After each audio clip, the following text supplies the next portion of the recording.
Okay, Bad Girl Mystic here. Warning, this is unscripted and raw, real, fucking random talking shit. And this isn't for everyone. I mean, like, it just really hit home the other day that what I am putting out, what my whole original, like, aha, like, I need to do this kind of thing, that said, okay, I want to start pursuing sharing my truth on social media, and I'll get more into that specifically. But when you start getting feedback from the people who you want to connect with, and you hear that, like, your aha and your effort, and it reaches the people that you hope, maybe by sharing your truth, something so simplistic, would actually get where you want it to go. And that, to me, is the spirituality of it. Some fucking phone calls coming through.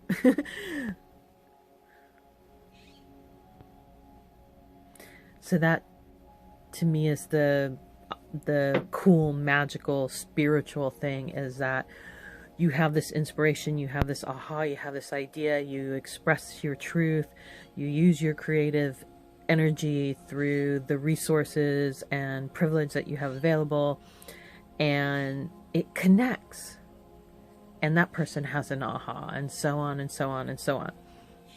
So what, like, this isn't for everyone.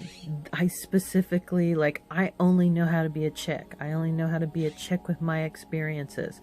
I only know what it's like to try to be a good girl and feel like a failure, because I felt that my sexual trauma from early childhood, that I was, like, too sensitive and too weak to ever have what I desire, or whatever it is that I want to pursue. And no, I'm not selling you anything. I no longer coach. I didn't like it. It was a whole good girl career I built for myself, going, oh, I think I can do that, and I think I can do that, and this would make my mom happy, and this would, give me credibility, or whatever it was the fuck that I was seeking at that time. And I had a client, and I kept my commitment, and I saw that client through, and that client left me a great testimony, and they were happy. But I just came to the aha realization that I had no joy for what I was doing. And I try to adjust and tweak the coaching practice, adding more creativity to it.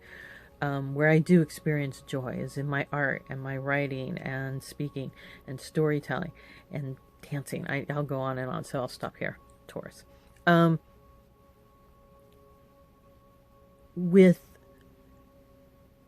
this aha that I no longer want to coach, and even with all the tweaking and everything, still kept coming across like it was effective, but it wasn't the way I wanted to use my voice. I'm a storyteller. I want to use my voice in writing and speaking, and there's other people that are great coaches. It just was not the path for me. So when I tell you this isn't for everyone, this is from, like, trying to reach everyone. What one of my marketing teachers called spray and pray marketing. And when I listened to my heart and had other shit happen and slowed down and really got to the root of my questions around my PTSD, my childhood trauma, my butt hurts and my ahas and my pain and the demons and the struggle and the shattered pieces, like, that's who I need to talk to. Because it's so lonely and isolating No one fucking wants to talk about early childhood trauma. Not even the professionals want. Like, they get so fucking uncomfortable. I stopped telling my sexual trauma story in doctor's offices because they would just, like, I would, like, list, in addition to that, I've had car accidents and gun rape and being punched in yoga class and being punched by a homeless, like being punched by dudes for random reasons. And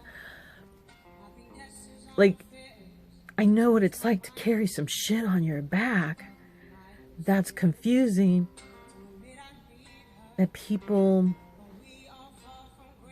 if you haven't experienced it, they can have all the heart in the world that they want to be there for it.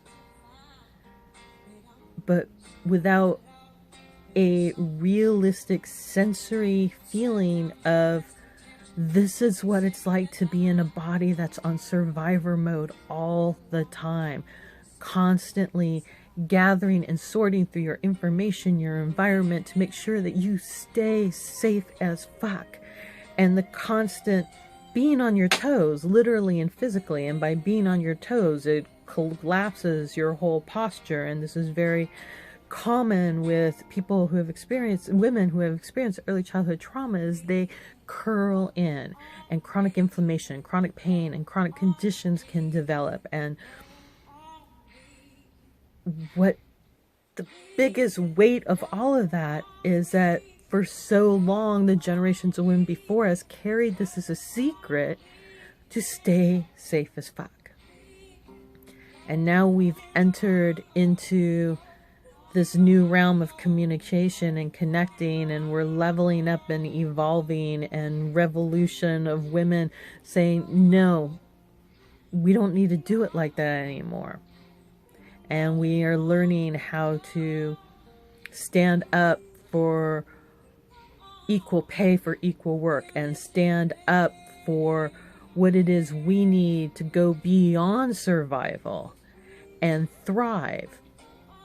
So when I talk about resources and privilege, I'm talking about, like, we look at, you know, what are our resources? What is our food fuel? What is our home environment? What are our civil liberties? We know that there's women that have no, like, they're just so suppressed and owned, and what they have to go through is mind-boggling. So when you put in perspective, okay, this is my shit. This is my shit I'm dealing with. This is the shit I got to get up every day and deal with. I have to decide how I want to deal with it.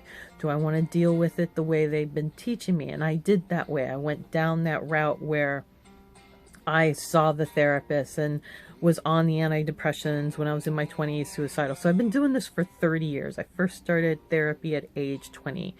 Sexually abused from age 2 to 10 by someone who was a trusted family tribe member. Gun raped at 13. Hit by a bus at 20. Car accident at 26, passenger T-boned at 60 miles an hour into the front of a house. Another car accident when I was 28. Friends were drunk. I didn't have a seatbelt on. We went 45 miles an hour straight into a street lamp.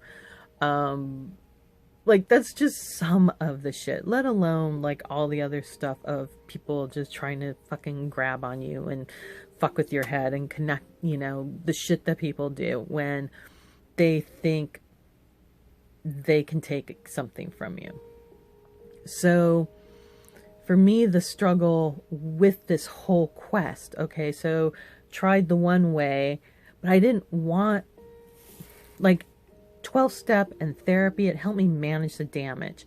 It helped me sort out the players and the pieces and bring in my focus and awareness from constantly worry about what everybody else needs into more of the basics of, you know, what you say, mind, body, spirit. What's my food? So I went from having an eating disorder to choosing food that fuels my body.